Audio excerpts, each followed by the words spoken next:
여러분, 미국 필라델피아에 한 가난한 흑인 가정에 아이가 태어났습니다.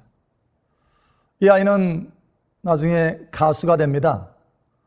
마리안 앤더슨이라고 하는 이 가수는 학교 다닐 때 그 노래 실력을 인정을 받았습니다. 그런데 개인 교습을 받을 돈이 없는 것입니다. 이 이야기를 들은 함께 다니는 교회 성가대원들이 모금을 했습니다. 그래서 그 돈을 가지고 이제 개인 교습을 받게 되었습니다. 열심히 실력을 가다듬습니다. 그리고 마침내 뉴욕에서 한 홀을 얻어서 독창회를 가졌습니다. 그런데 그 독창회 결과와 평가는 너무 형편이 없었던 것입니다. 이 마리아는 시리에 빠지고 낙심과 좌절 가운데 떨어지게 되었습니다. 그런데 바로 그때 마리아의 어머니가 아주 귀한 한마디 말을 해줍니다. 그러고 나서 이 마리아는 태도가 완전히 바뀌어집니다. 그리고 아주 훌륭한 가수가 되죠. 이 마리안이 찬양을 하면은 많은 상처받은 영혼들이 위로를 받고 또 치료를 받습니다. 그리고 불신자들이 회개하고 하나님 앞에 돌아오는 것입니다. 이 마리아는 또 6.25 전쟁 때 미국을 위문하기 위해서 한국 부산에 올 정도로 아주 유명한 가수가 되었습니다. 세계적인 대뒤자인 이 토스카니니가 바로 이 마리안의 목소리를 듣더니 100년에 한 번 있을까 말까 한 그런 목소리다 라고 아주 극찬을 합니다. 자, 그런데 도대체 그 어머니가 이 마리안에게 어떤 말을 해주었길래 이 마리안의 태도가 이렇게 완전히 달라지고 그의 인생이 변화될 수 있었을까요? 마리안의 어머니는 이런 말을 해주었습니다. 얘야, 위대함보다 더 먼저 있어야 될 것이 있단다. 그것은 바로 하나님의 은혜란다 라고 말해 주었습니다. 그래서 이 마리아는 그때부터 하나님의 은혜를 구하기 시작한 것입니다. 바로 그 은혜가 마리안의 인생 전체를 바꾼 것입니다. 그리고 위대한 가수가 되게 한 것입니다. 여러분, 때때로 우리는 초기에 그 마리안처럼 우리 자신의 실력을 열심히 가다듬고 열심히 노력하는 가운데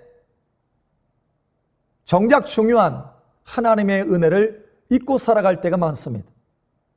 하나님의 은혜를 구하지 않고 자기 노력과 실력으로 뭔가 성공을 해보려고 애를 쓴다는 것입니다. 그것이 바로 우리의 삶의 문제입니다. 그래서 많은 고민과 어려움들이 우리 삶 속에 있게 되는 것입니다. 역사적으로 최고의 금수저라고 할 수 있는 사람이 있습니다. 바로 다윗의 아들 압살롬입니다. 여러분, 이 사람은요, 왕자입니다. 그 아버지가 왕입니다. 그러니 배경이 얼마나 좋습니까? 뿐만 아니라 이 압살롬은 그 인물이 아주 뛰어난 인물입니다. 이스라엘 가운데 그보다 더 아름다운 사람이 없다 할 정도로, 그리고 그 발끝에서부터 정수리까지 흠이 없는 사람이다 라고 할 정도로 아주 대단한 인물이었습니다. 또 지략도 있었습니다. 그래서 백성들이 이 압살롬을 따랐습니다. 그래서 이 압살롬은 자기가 스스로 왕이 되려고 하였습니다. 그런데 하나님의 은혜가 없었습니다. 왜 그런가 하면 성경을 자세히 살펴보면 압살롬이 하나님의 은혜를 구하였다라고 하는 장면이 한 장면도 나오지 않습니다. 압살롬은 자기 실력, 자기 지략을 의지했던 것입니다. 그래서 전쟁을 일으킵니다. 그런데 바로 그 전쟁 가운데 죽고 맙니다. 그러니까 왕이 되기는커녕 일찍 단명하고 맙니다. 바로 하나님의 은혜가 없었기 때문이죠. 여러분, 반면에 다윗이라고 하는 사람은 흙수저라고 할 수 있습니다. 바로 그 아버지 이새가 양을 치는 사람이죠.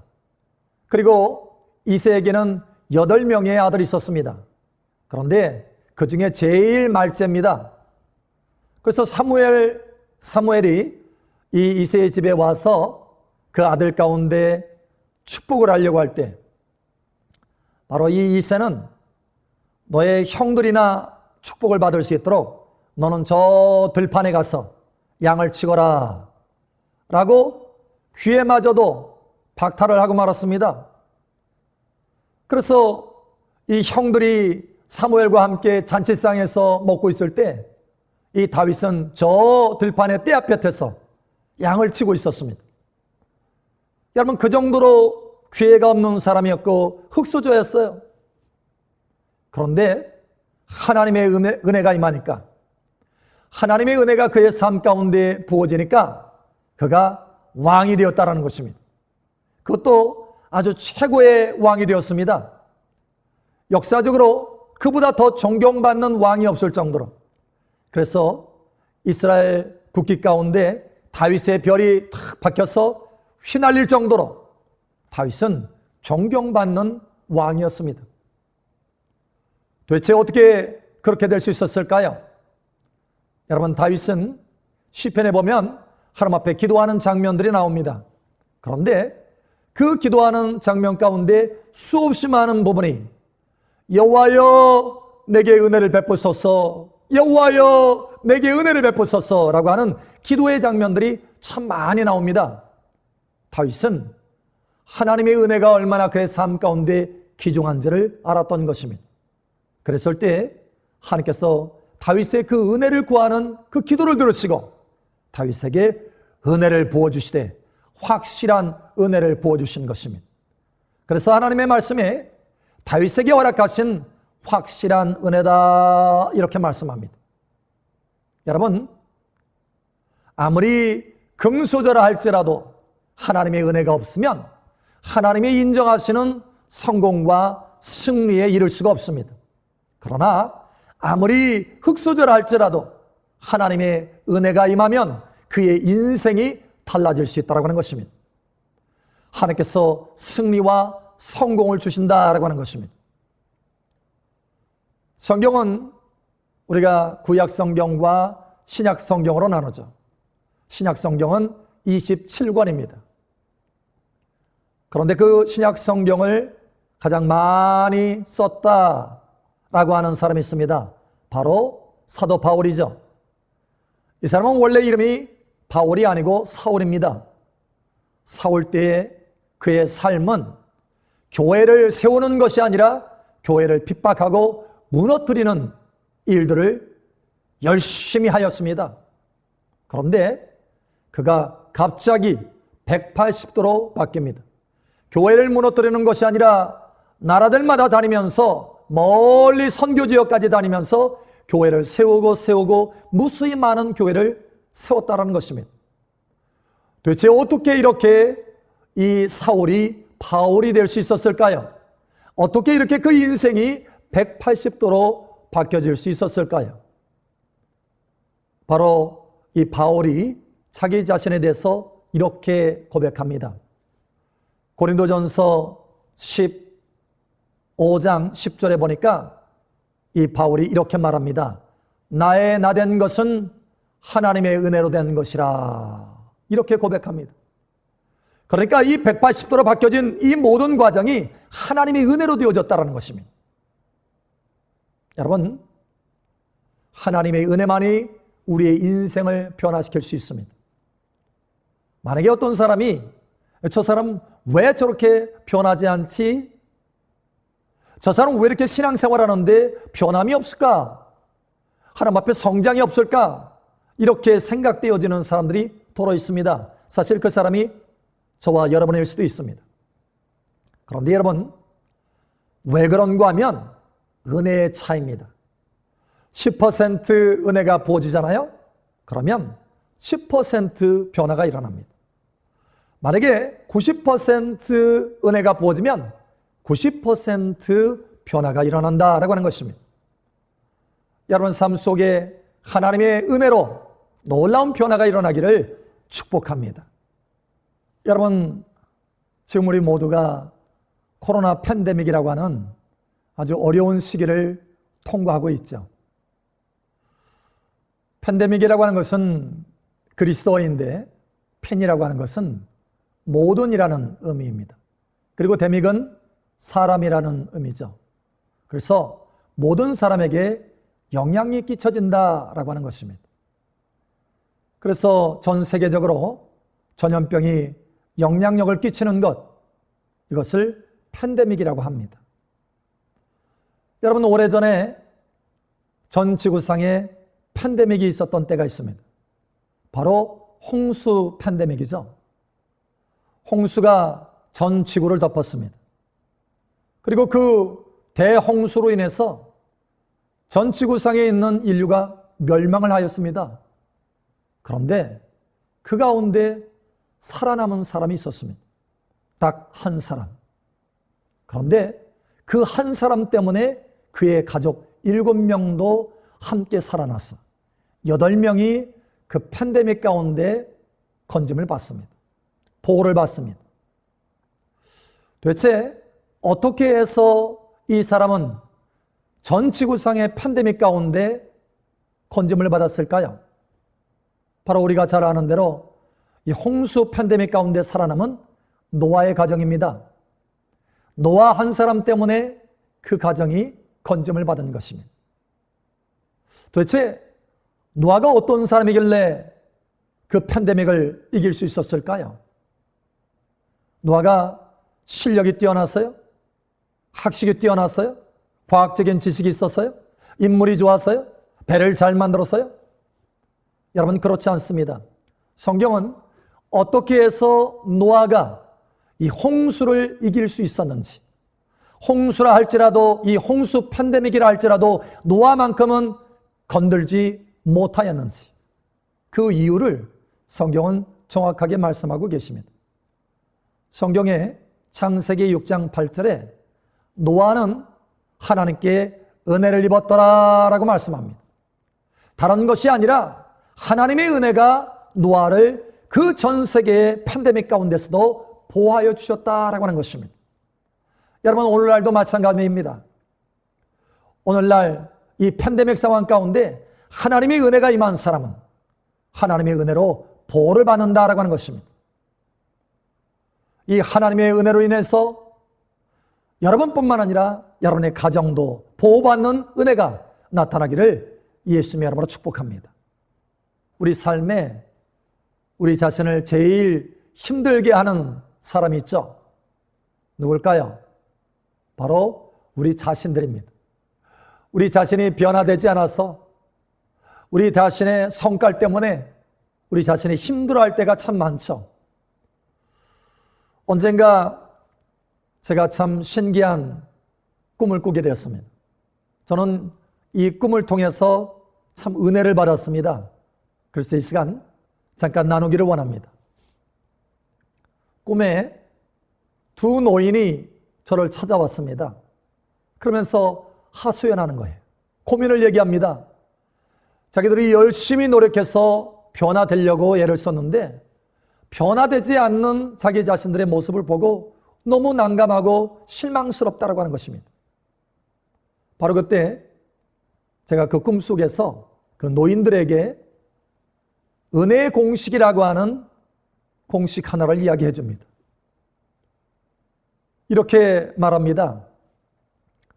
우리가 우리 스스로 노력해서 우리 자신을 변화시키려고 할 때, 그래서 100이라고 하는 모습으로 우리가 변화되려고 할 때, 사실은 오히려 더 거꾸로 우리 자신의 성깔이 나타나고 혈기가 나타나고 죄성이 나타나고, 그래서 마이너스 100의 모습이 나타나는 것을 보게 됩니다. 그런데 바로 그때 하나님 앞에 기도하여서 하나님 내게 은혜를 부어주시옵소서라고 하나님 앞에 은혜를 구하면 하나님이 은혜를 부어주시는데, 100이라고 하는 은혜를 부어주시는 것이 아니라 200이라고 하는 은혜를 부어주십니다. 그래서 좀 전에 그 자기 성깔이 나타나고 혈기가 등등하게 나타났던 그 마이너스 100에 하나님의 은혜 그 200이라는 은혜가 부어졌어. 마이너스 100 더하기 200 하니까 100의 모습이 나타나는 것입니다. 그래서 온전한 모습으로 아름다운 모습으로 변화되어지게 됩니다. 라고 그 두 노인분들에게 설명을 해주는 것입니다. 그러면서 그 근거로 로마서 5장 20절 말씀을 전해줍니다. 죄가 더한 곳에 은혜가 더욱 넘쳤나니라고 하는 말씀입니다. 그래서 그 말씀이 바로 이 은혜 공식의 근거다라고 바로 그 노인분들에게 설명을 해주는 것입니다. 그리고 제가 꿈을 깼습니다. 저는 이 꿈을 통해서 제 삶 속에 하나님의 은혜가 얼마나 중요한지 깊이 깨닫게 되었습니다. 그래서 그 뒤로 하나님의 은혜를 무엇보다도 먼저 구하는 제 삶이 되었습니다. 여러분, 우리 삶 가운데 이와 같이 하나님의 은혜가 우리 삶 속에 넉넉하게 부어진다면 얼마나 좋을까요? 여러분, 그런데 우리에게 하나님의 복음이 있습니다. 하나님께서 우리에게 돕는 은혜를 예비해 놓으셨다라고 하는 것입니다. 오늘 하나님의 말씀 본문에 이렇게 말씀합니다. 히브리서 4장 16절에 그러므로 우리는 긍휼하심을 받고 때를 따라 돕는 은혜를 얻기 위하여 은혜의 보좌 앞에 담대히 나아갈 것이니라 라고 말씀합니다. 뿐만 아니라 여러분, 이 돕는 은혜가 쌓여 있다라고 하는 것입니다. 풍성하게 쌓여 있다라고 하는 것입니다. 시편 31편 19절에 이렇게 말씀합니다. 주를 두려워하는 자를 위하여 쌓아두신 은혜, 곧 주께 피하는 자를 위하여 인생 앞에 베푸신 은혜가 어찌 그리 큰지요? 라고 말씀하고 있습니다. 그러니 하나님 앞에 피하여서 나아가는 자, 하나님을 찾는 자에게는 그 은혜가 쌓여 있다고 하는 것입니다. 예비되어 있다고 하는 것입니다. 그것도 크게 예비되어 있다는 거예요.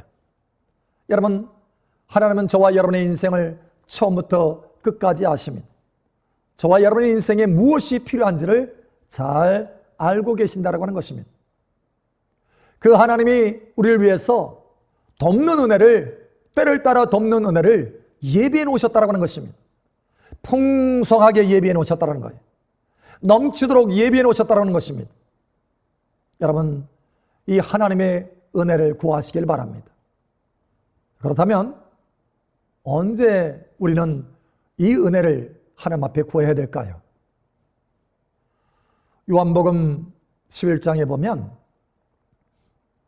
마르다와 마리아의 오빠 나사로가 병이 들었다라고 하는 소식을 예수님께서 듣게 됩니다.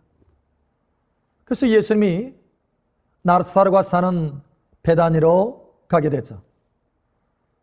그런데 베다니에 와보니 이미 나사로는 죽은 지 나흘이나 되었어. 냄새가 풀풀 나고 이미 무덤 속에 들어간 상태입니다. 그리고 큰 돌로 입구가 막아진 상태예요.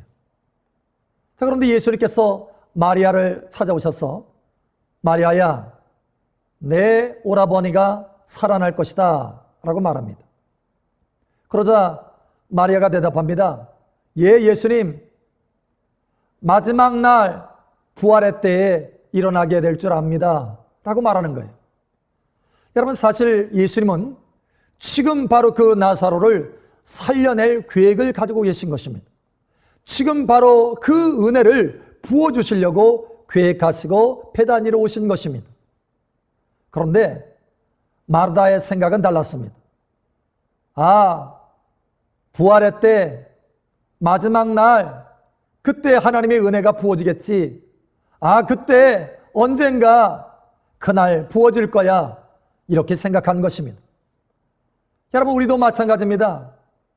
하나님은 오늘 우리에게 이 은혜를, 예비하신 은혜를 부어주시려고 하는데 우리는 많은 경우 막연한 그때, 언젠가 하나님께서 내게 은혜를 베풀어 주시겠지라고 생각한다는 것입니다. 그래서 지금 하나님의 은혜를 구하지 않는다고 하는 것입니다. 여러분, 그렇지 않습니다. 하나님은 그 은혜를 넉넉하게 예비하실 뿐만 아니라 바로 지금 그 은혜를 부어주시기를 원하신다고 하는 것입니다. 고린도후서 6장 2절에 하나님께서 이렇게 말씀합니다. 이르시되 내가 은혜 베풀 때 너에게 듣고 구원의 날에 너를 도왔다 하셨으니 보라 지금은 은혜 받을 만한 때요 보라 지금은 구원의 날이로다 라고 말씀합니다. 바로 지금 은혜 받을 때라는 거예요. 바로 지금 그 은혜를 구할 때라고 하는 것입니다. 언젠가 하나님 은혜가 내게 오겠지요. 하나님 언젠가 하나님께서 내게 은혜를 베풀어 주시겠지요 라고 하는 것이 아니라 바로 지금이야말로 은혜 받을 만한 때다라고 하는 것입니다. 바로 그 돕는 은혜를 예비하신 하나님께서, 때를 따라 돕는 은혜를 예비하신 하나님께서 지금 부어주시려고 준비하고 예비하고 계신다는 것입니다. 저의 삶 속에 많은 경우 어떤 일들이 있었을 때 그 문제를 어떻게 하지? 이것을 어떻게 하지? 어떻게 하면 좋을까? 라고 생각과 고민 속에 빠져들어간 때가 참 많았습니다. 그런데 그렇게 고민해도 문제가 바뀌어지지 않았습니다. 그런데 저의 태도를 바꾸었습니다. 내가 어떻게 할지 하고 고민하는 것이 아니라 바로 지금 이 자리에서 내가 하나님 앞에 예비하신 은혜를 구해야 되겠다라고 저의 태도를 바꾼 것입니다. 그리고 바로 은혜를 구하기 시작했습니다. 하나님, 이 문제에 은혜가 필요합니다. 하나님, 이곳에 은혜가 필요합니다. 지금 은혜를 부어주시옵소서. 바로 그 기도를 통해서 저의 삶이 많이 변화되게 되었다는 것입니다. 여러분, 삶이 하나님의 이와 같이 은혜로 놀라운 변화가 나타나기를 축복합니다. 하나님은 예비해 놓으셨습니다. 여러분, 물이 저수지에 가득하게 채워져도 그 저수지에 수문이 열어지지 않으면 그 물의 혜택을 누릴 수가 없습니다. 마찬가지입니다. 하나님이 저와 여러분을 위해서 많은 은혜, 풍성한 은혜, 큰 은혜를 쌓아놓고 계십니다. 저수지에 가득 찬 물과 같이 그 예비하신 은혜가 쌓여져 있다는 것입니다.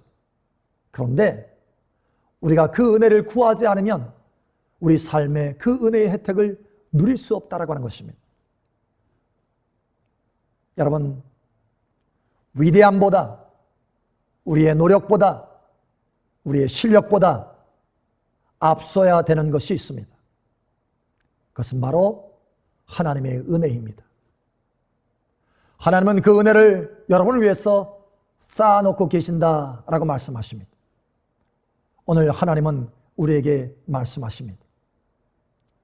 돕는 은혜를 예비해 놓았다라는 것입니다. 때를 따라 돕는 은혜를 얻기 위해서 은혜의 보좌 앞에 담대히 나오라라고 초청하고 계십니다.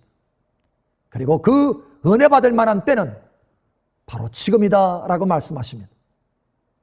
보라, 지금은 은혜 받을 만한 때라라고 말씀하고 계시는 것입니다. 지금 그 예비하신 은혜를 구함으로 저와 여러분의 삶 속에 하나님의 은혜의 손길, 그 능력의 손길로 승리와 변화의 삶이 펼쳐지기를 예수님의 이름으로 축복합니다.